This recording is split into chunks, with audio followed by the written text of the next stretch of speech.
Buenas tardes, buenas noches, buenos días. Depende de donde usted está mirando información al desnudo con nuestro programa Resumen Semanal de Noticias, con nuestra compañera Jocelina Guevara y quien les habla, María Núñez. Miren, hoy es una fecha emblemática para los dominicanos, porque precisamente el 28 de abril, las botas militares norteamericanas con 45,000 marines llegaron a nuestra tierra, arrasando, matando, haciendo todo lo que ellos tenían el poder de hacer.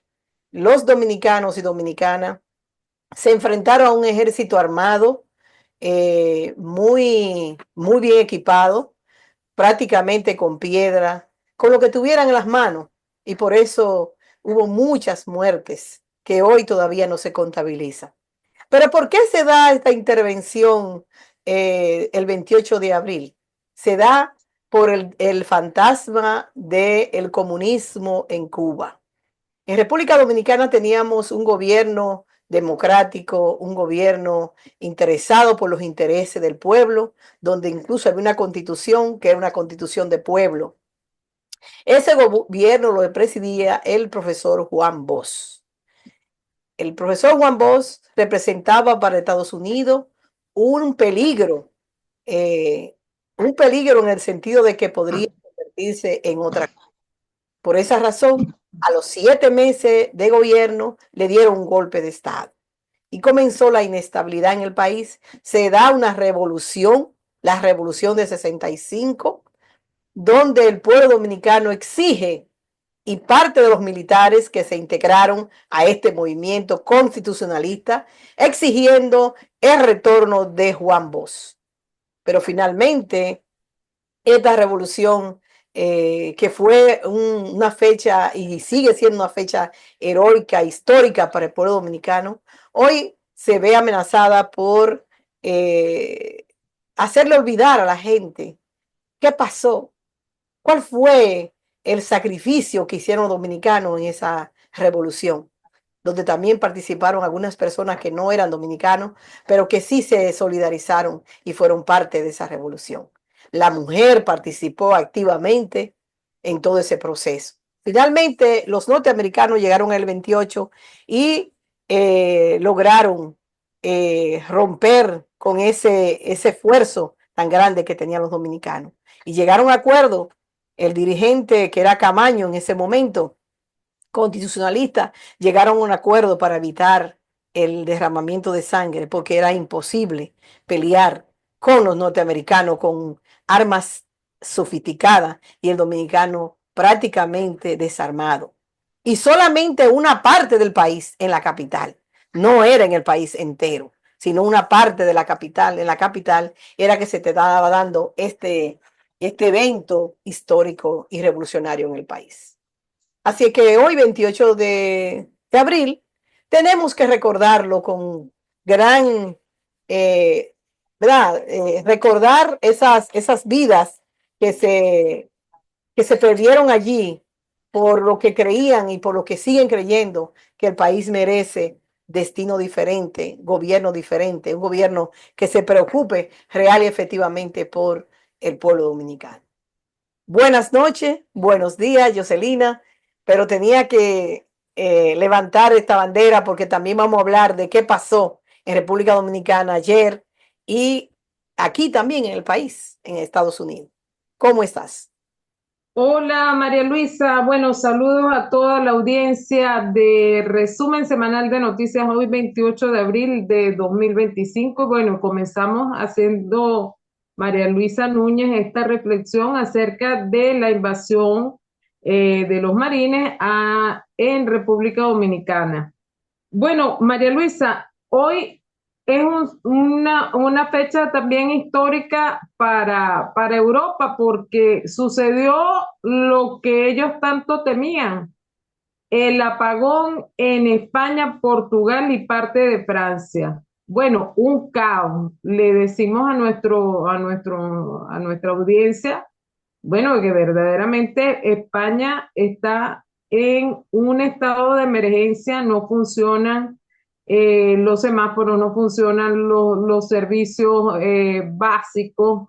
no funcionan los trenes, no funcionan el metro, el aeropuerto de Barajas en Madrid, eso está, parece una boca de lobo, María Luisa, aquello está horroroso y la gente muy asustada porque algunos piensan que es el fin del mundo, María Luisa, porque esto parece que lo vaticinó también Nostradamus con la muerte del Papa Francisco, que por cierto, María Luisa, el entierro del Papa fue el día 26 de abril, en una ceremonia muy representativa de lo que fue su vida.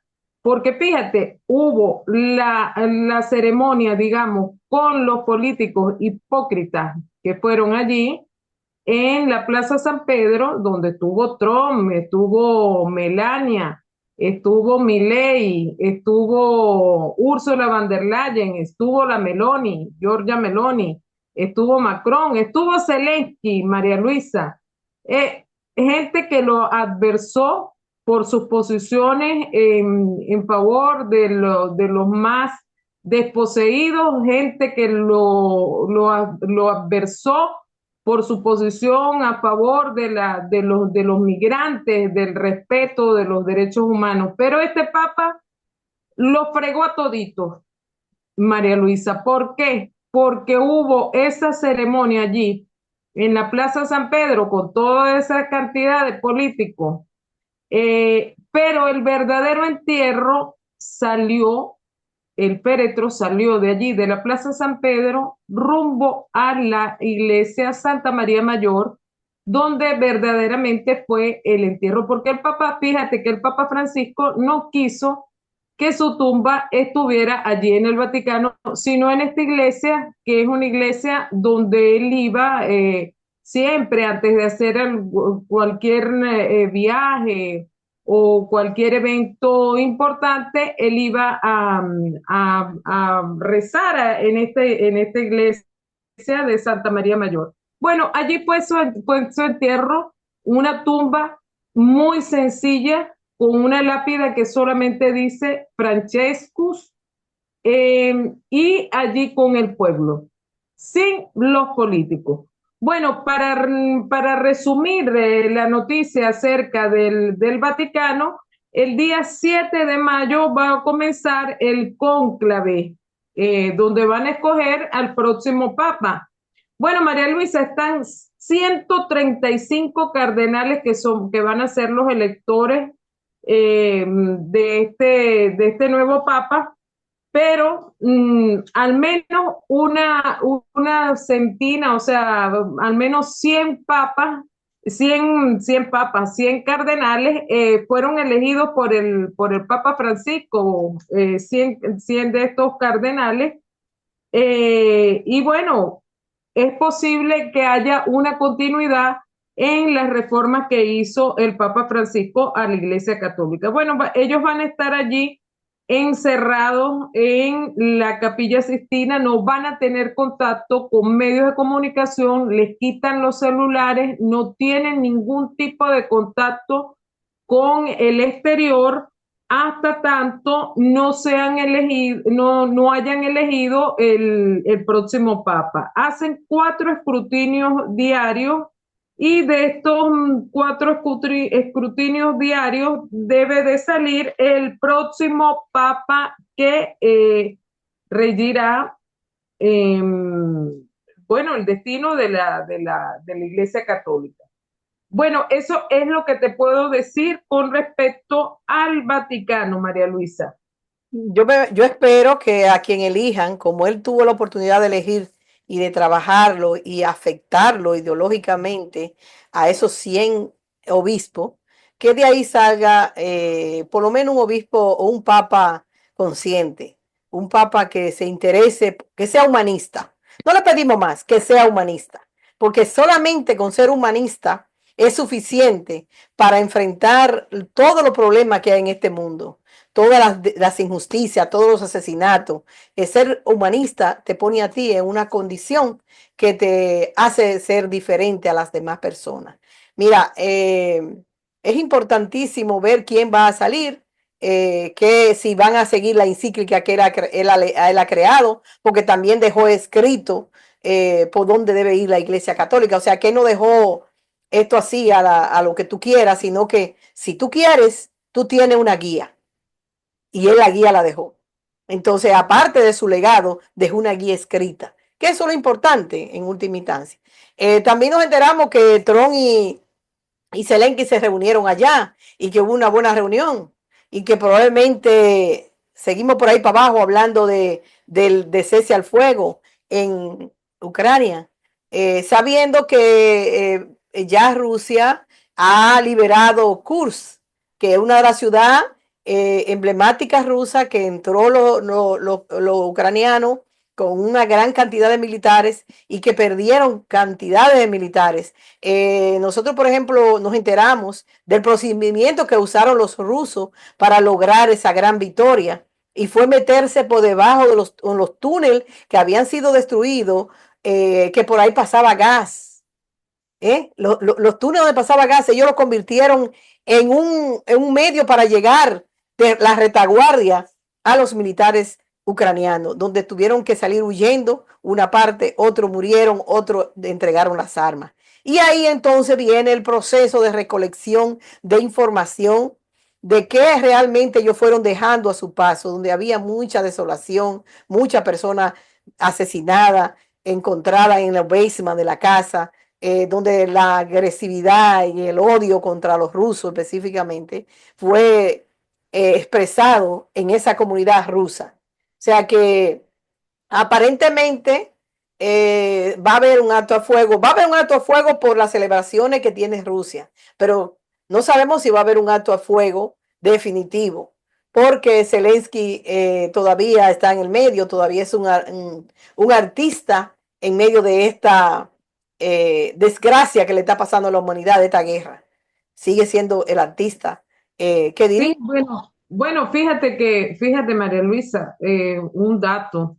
Vimos a ese Zelensky en el entierro en la misa fúnebre del Papa Francisco, lo vimos con unas botas, o sea, eh, él quiere dar una impresión como que es una persona de bajos recursos, una persona sencilla, pero todo el mundo sabe que está lleno de dinero a raíz de esta guerra inútil que está llevando a cabo contra Rusia.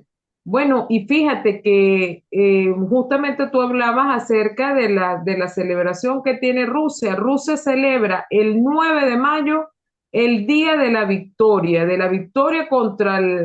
totalmente contra el nazifascismo. Eh, y va a haber un desfile importante donde van a ir las autoridades a nivel mundial, y a raíz de estas celebraciones es que hoy el presidente Vladimir Putin hizo un llamado para el alto al fuego allí en Ucrania. Pero fíjate, el 25 de abril, el viernes, fue el día de la liberación del nazifascismo aquí en Italia, María Luisa. Compartimos con la asociación Ilio Dario Barontini, de la cual estoy formando parte, y bueno, hicimos una celebración eh, porque inclusive los fascistas de Giorgia Meloni y Fratelli d'Italia no querían que se celebrara el día de la liberación del nazifascismo. Nosotros hicimos una conmemoración en la tumba del soldado desconocido, y después también pusimos un ramo de flores en la Plaza Magenta, donde están los nombres de los caídos durante el fascismo, el nazifascismo aquí en Italia. Eh, la celebración continúa el 9 de mayo porque este día de la victoria no es solamente el día de la victoria de Rusia, María Luisa, sino del día de la victoria del mundo contra el nazifascismo. Lo que pasa es que ellos quieren y estos fascistas quieren traerlo de nuevo y lo están tratando de traer de nuevo con el genocidio que está haciendo el Estado de Israel en Palestina, que no perdamos de vista lo que sigue sucediendo en Palestina, lo que sigue sucediendo en la franja de Gaza, con el 70% de la franja de Gaza totalmente destruida. Entonces ellos continúan a tratar de revivir el nazifascismo, también con la cárcel que tiene el criminal Nayib Bukele en El Salvador, en la cárcel del SECOP, donde tiene a 200, más de 200 migrantes venezolanos sin derecho al debido proceso judicial, sin el derecho a justamente a lo que son valga la redundancia, los derechos humanos, totalmente aislados en una situación que nos recuerda justamente el nazismo. María Luisa, tu comentario. Bueno, era más falta que le ponga gas y lo mate a todos. Sí, porque es que eso queda como all rich y le baja el gas y lo mate a todo, sin ningún juicio, sin ni nada. Eso no es justo. Si tú no has cometido ninguna injusticia, tú no has hecho ninguna infracción, tú no has matado a nadie, tú no has traficado droga, tú no tienes por qué ser llevado a un tipo de cárcel como esa tan inhumana.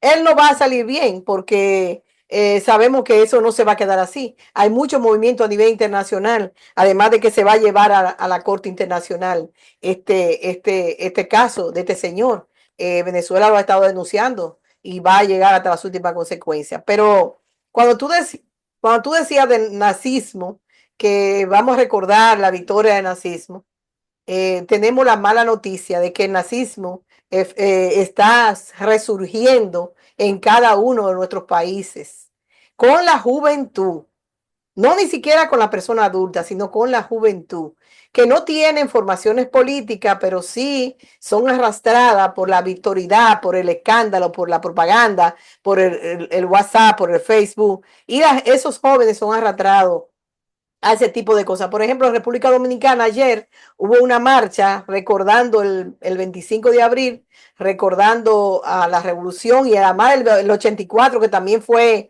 otro tiempo histórico para el país, que el 24 de abril de 84, donde hubo una poblada y no se sabe cuántos muertos se dieron con el PRD, con Salvador José Blanco en el poder, que entró el neoliberalismo, y al entrar el neoliberalismo todo subió de precio, los servicios sociales cayeron, la venta del país, de todas las instituciones.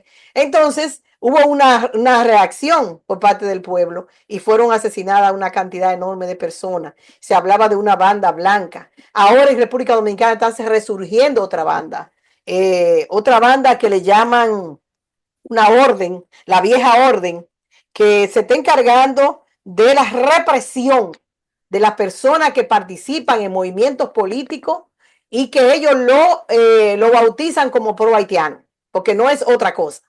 República Dominicana estamos viviendo una inquisición. Si tú, por ejemplo, te humaniza con una acción que le haga a un nacional haitiano o a un nacional dominicano, inmediatamente tú eres calificado de pro haitiano y de que tú quieres unir la isla inmediatamente. Entonces eso te conlleva que te agredan físicamente. O sea, pueden matarte legalmente. Eso está hasta en los medios de comunicación. Eso está en Facebook, en donde quiera, donde el odio que brota es tan grande y tanta impotencia que a uno le da cuando uno ve a esta gente defendiendo supuestamente la patria dominicana, estos patrioteros dominicanos, que además la defienden en contra de Haití, pero no defienden en contra de Norteamérica, no defienden en sus ríos que están siendo estrangulados por las transnacionales con las minas. No, ahí no hay defensa, no hay problema. La defensa es contra el haitiano.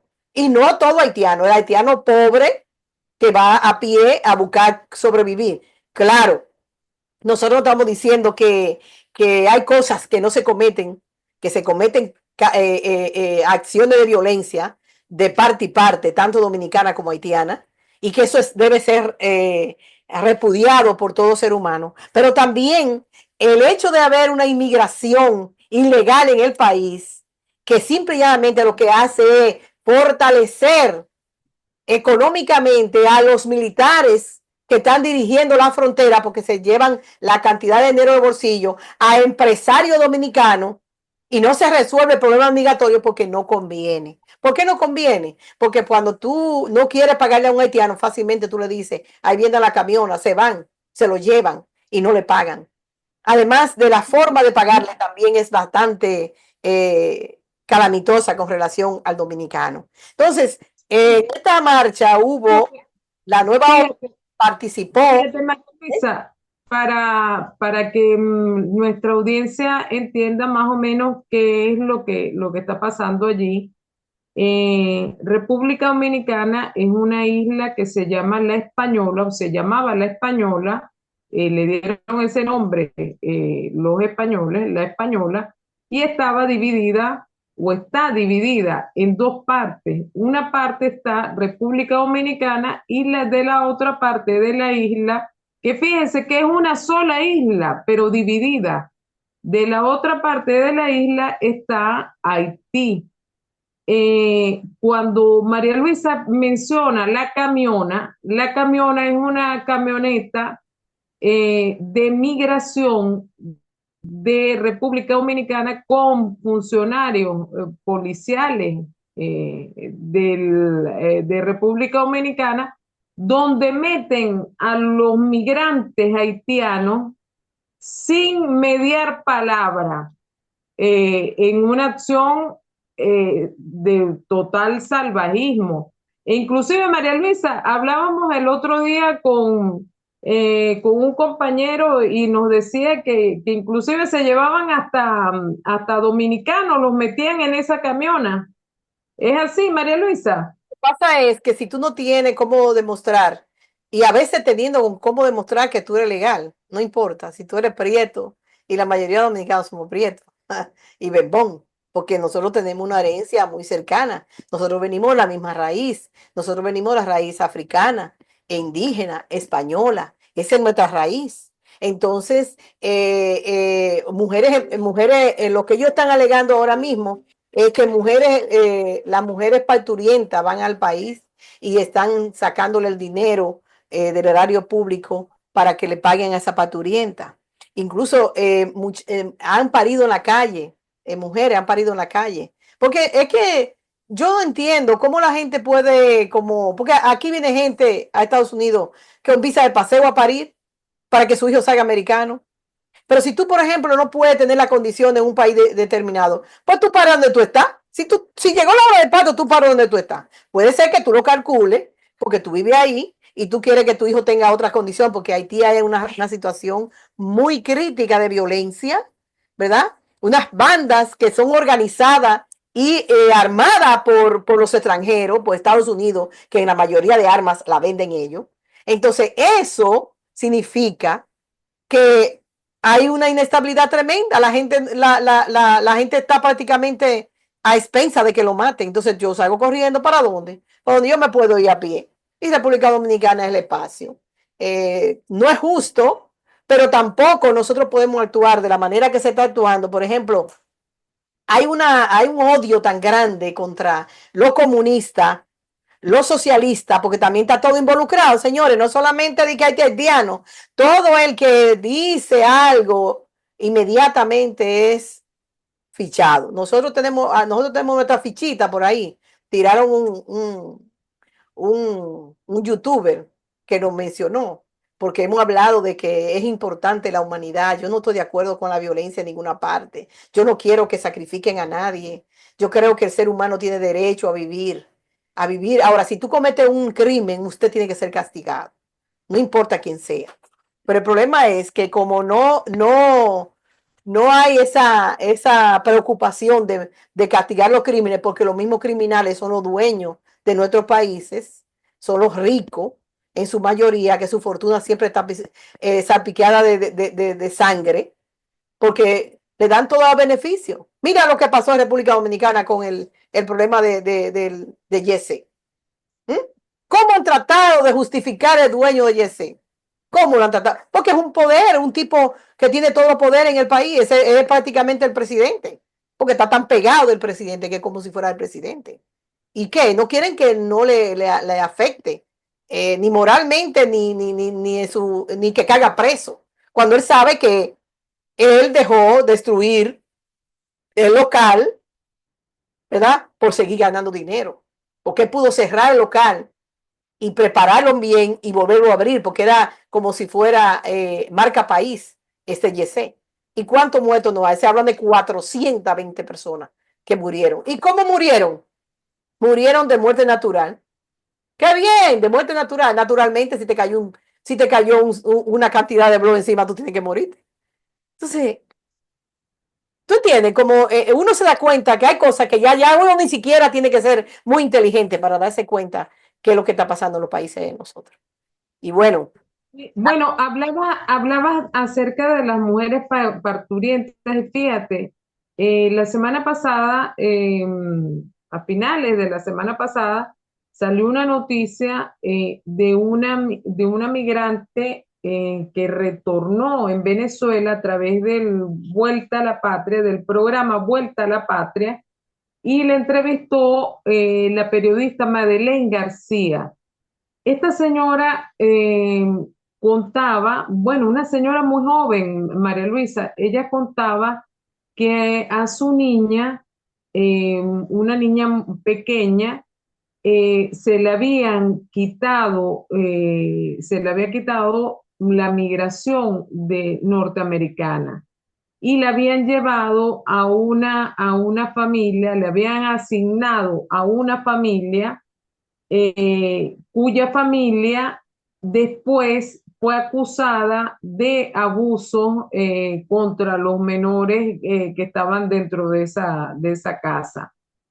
De allí, de esa familia, pasó a otra familia la niña, esta niña, una niña venezolana secuestrada por la migración norteamericana. Y hasta ahora, esta joven madre venezolana, cuyo esposo está en el SECO, está en El Salvador, hasta ahora no ha visto, no ha podido volver a ver, a reencontrarse con su hija. O sea, esto es una verdadera tragedia que mostró Madeleine García, una reportera de Telesur, y ella hace unas horas también sacó una noticia donde los Estados Unidos está confirmando que tiene 5.000 niños de padres migrantes venezolanos secuestrados en los Estados Unidos. No los han regresado, María Luisa. Esto es una situación bastante grave. El gobierno venezolano, como tú bien lo referiste también, está haciendo todos los trámites legales, pero ya vemos que no son solamente adultos, adultos que están secuestrados, encarcelados sin el debido proceso, sin acusados de delitos, sin pruebas, sino también se está agregando a esta tragedia de estos migrantes venezolanos en el SECO el secuestro de 5.000 niños venezolanos que están allí, cuyos padres quisieron buscar el famoso sueño americano, que sueño americano no es tal, sino esta gente lo que consiguió fue más que una pesadilla, el infierno de Dante Alighieri, porque lo que están viviendo verdaderamente la separación de un hijo y en esas condiciones es más que una pesadilla, un infierno de vida que fue lo que lograron, pues yendo a los Estados Unidos. Mira, Bueno, María Luisa, ¿qué tienes por allí? sí, Tu comentario. continuando con esto, mira, una persona que trabaja con nosotros en una iglesia se acercó a mí, me estaba hablando de lo que los inmigrantes que llegaban a la iglesia decían por qué vinieron aquí. Entonces ellos decían que a ellos le ofertaban $50, el pasaje, $50, llegaron a Texas, Texas le daba el vuelo gratis para acá, ¿verdad? Le volaban para acá y además de eso le daban $50 y le prometieron también vivienda. Y van a darle $50 semanal. O sea, le abrieron el camino, lo motivaron a que vinieran. Entonces, después que llegaron aquí, lo soltaron aquí, cerca de por aquí, en un parque ahí afuera, muriéndose de frío, en situaciones calamitosas. Entonces, las iglesias, la gente dándole la mano, pues, pero toda la mayoría lo están deportando. Y entonces, de todas maneras, aquí se creó una situación bastante crítica. Por ejemplo, ahí vemos la noticia de que en Colorado arrestaron más de 100 personas en situaciones indocumentadas. O sea, siguen los arrestos. También hablan también de un ataque que sufrió en Germany, un centro de instalaciones de inmigrantes, donde murieron 115 personas. ¿Verdad? Seguimos por ahí para abajo. También oímos a Trump decir que que es probable que ellos le den visa de trabajo a los agricultores, porque la agricultura se está pudriendo en las matas. No hay quien la coseche, porque no va a ver que un americano blanco trabajado va a coger y que haya a trabajar en agricultura. Son generalmente los hispanos, especialmente mexicanos, que vienen a trabajar ahí. Entonces, hay la situación de que se va a dar una gran crisis y se sigue pensando en eso porque para allí es que vamos, para una gran crisis. Además del enfrentamiento de Estados Unidos con China, donde aquí vemos, por ejemplo, otra noticia que dicen que los operadores de puertos y contenedores y administración de carga están afectando gravemente la economía de Estados Unidos. ¿Por qué? Porque son chinos. Entonces, Donald Trump contra China está afectando gravemente a la economía estadounidense, especialmente en los puertos, porque no está entrando la comida. Aquí vemos el mensaje, o sea que lo podemos abrir y mencionarlo a ustedes directamente. También vemos cómo ya China se convierte prácticamente en la primera economía en términos de economía mundial, porque alguien hace un análisis, aquí dice, hacen un análisis, por ejemplo, eh, que Estados Unidos cogió sus empresas, la enviaron para China, ¿verdad?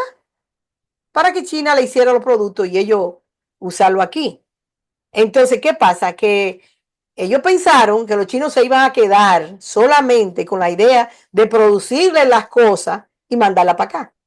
No, los chinos decidieron desarrollarse y están por encima incluso del mismo Estados Unidos en cuanto a lo que es la vaina artificial, ¿cómo se llama esta artificial? La inteligencia artificial. Artificial, la infraestructura china, por ejemplo, un tren chino que abre tú los ojos y ya llegaste cientos y cientos de kilómetros, grandes infraestructuras, o sea, China le dio a la madre, como dicen los mexicanos, a Estados Unidos con esto, porque nosotros entonces se enviaba, ok, se produce para allá, barato, está bien, pero ellos no se quedaron ahí. Entonces, todo eso está creando una situación, además de lo que dice, es un artículo que hay por ahí muy bueno, que el hombre dice, Estados Unidos, en vez de seguir desarrollando el problema de la democracia, como le decían todo el tiempo a uno, que era el problema de la democracia, y que en definitiva no fue ninguna democracia, comenzaron a usar el garrote y se encontraron de aquel lado con otro que también tenía un garrote y entonces estamos ahora en esta situación, una situación muy crítica. Y también hay un problema de credibilidad, porque por ejemplo ya la gente no cree en Trump para nada. Trump dice una cosa y la gente lo que hace es que se burla, porque dice una cosa hoy, mañana la cambia, y dice, no, yo no te voy a entrar esto ahora, te lo voy a entrar a paso, pero va para allá. O sea, ¿qué es lo que tenemos como político?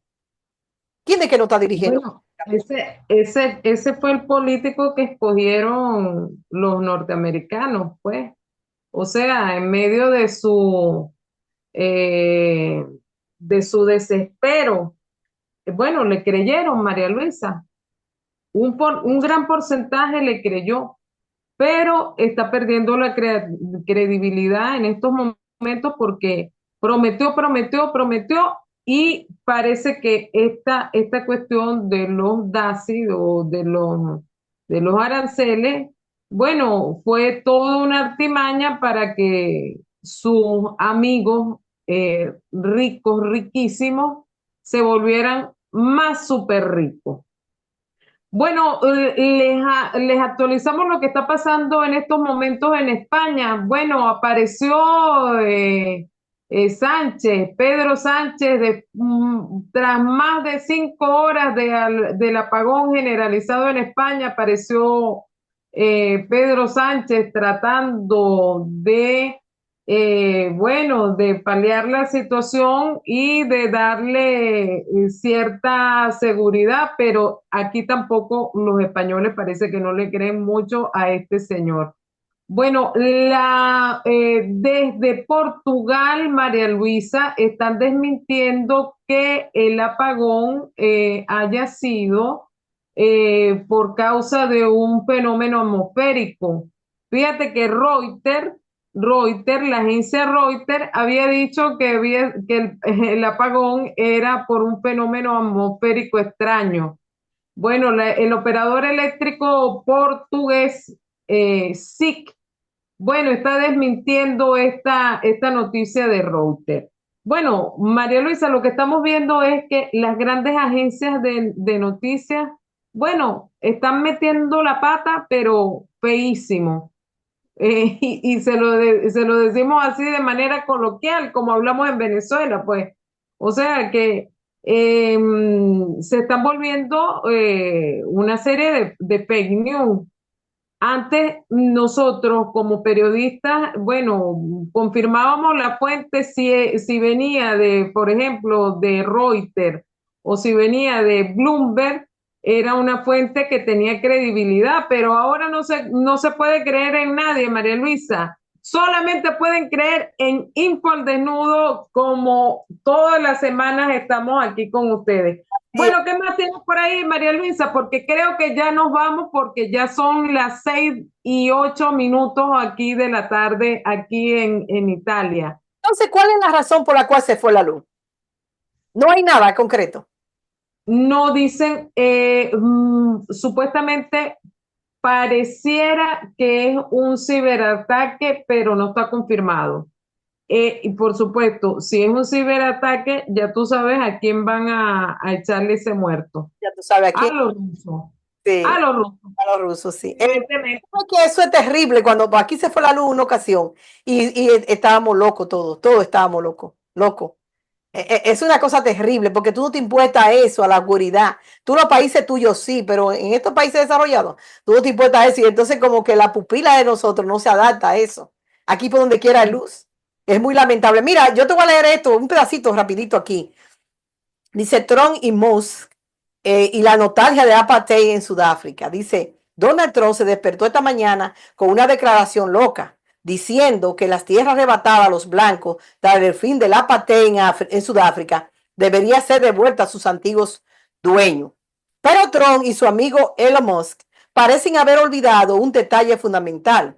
Las tierras expropiadas durante el gobierno de Nelson Mandela no eran simplemente parcelas agrícolas, sino minas que los blancos habían confiscado durante el régimen del apartheid. Y fue el propio Mandela, tras concederle la amnistía, quien permitió a la familia Musk, o sea, este señor, desde su padre hasta Elon, traer a Estados Unidos la riqueza que habían acumulado ilegalmente bajo el apartheid, ayudando a convertir a Elon Musk en el hombre más rico del mundo. ¿Ustedes ven por donde yo decía el asunto de la riqueza? ¿Por dónde que llega? De robo, estafa. Ahí está. Es el más rico del mundo. ¿Pero a cosilla de qué? ¿Mm? De dolor y la sangre de Sudáfrica. Exactamente. Lo permite este hombre traerlo aquí.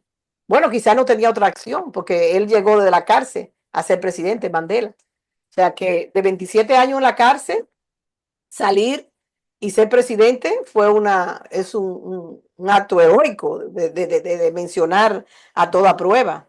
Entonces, nada, me despido con ustedes con lo que se llama el fraude colosal de Ecuador. ¿Qué tú tienes sobre eso? ¿No tienes ninguna noticia sobre eso?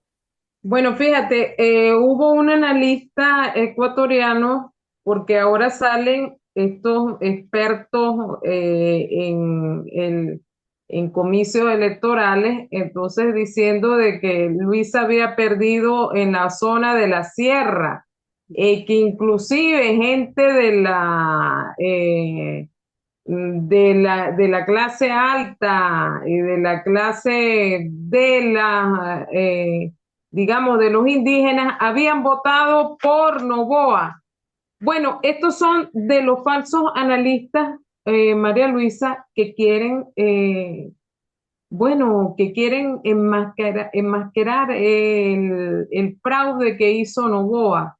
Un fraude a todas luces, porque no es posible que Luisa haya sacado, que Luisa González haya sacado menos votos que en la primera vuelta. Eso no se lo cree nadie. Eso es imposible. Eso es imposible a nivel estadístico. Con la inteligencia de la gente. Este hombre cogió casi 12 puntos por encima. No hizo ninguna alianza. Solamente con eso. No hizo ninguna alianza importante. Lo único que él hizo fue venir a lamberle la bota a Trump. Fue lo único que hizo. Y después más nada. Tenía todo en su contra. Y de buena primera sube 12 puntos. Y Luisa baja de puntuación. Entonces, eso es como extraño. Eso es extraño. Mira, aquí hay una nueva... Dice, presenta una nueva impugnación al resultado de la segunda vuelta electoral en Ecuador. Francisco Estela, procurador de la Alianza, respaldó la candidatura de presidencia de Luisa González, llevó a la oficina del Consejo Nacional Electoral con una nueva demanda, informó el Diario Universal de Santo Domingo. Esta nueva demanda, la unión de los grupos políticos revolucionarios y ciudadanos, Renovación, presentó una nueva ejecución a los resultados de la segunda vuelta de las elecciones presidenciales en Ecuador. Francisco Estela, procurador de la Alianza que respaldó la candidatura de Luisa, llegó a la oficina del Consejo Nacional Electoral con una nueva demanda, informó el Diario Universal Santo Domingo. Ellos no se han quedado tranquilos, porque es que eso no tiene sentido. Eso no tiene sentido. Además de eso, muchos de los gobiernos no lo han reconocido y le siguen hablando de que realmente eso fue un fraude. Eso no hay que moverlo mucho. Ahí estuvo Corina Machado, tu compueblana, trabajando con las Ese es un oligarca que no tiene nada que ver conmigo.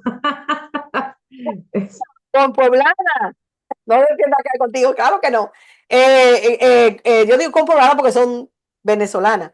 Ella, Bueno, ella quisiera, fíjate, María Luisa, ella quisiera ser norteamericana. Creo que ya tiene la nacionalidad norteamericana porque tiene la doble nacionalidad. es norteamericana de nacimiento, de sentimientos. Ella es norteamericana. Porque ella, ¿a quién ella venderle país? ¿A quién ella le quiere vender país? Es para que los norteamericanos sigan haciendo lo que han hecho siempre, llevándose petróleo y los venezolanos comiendo paja.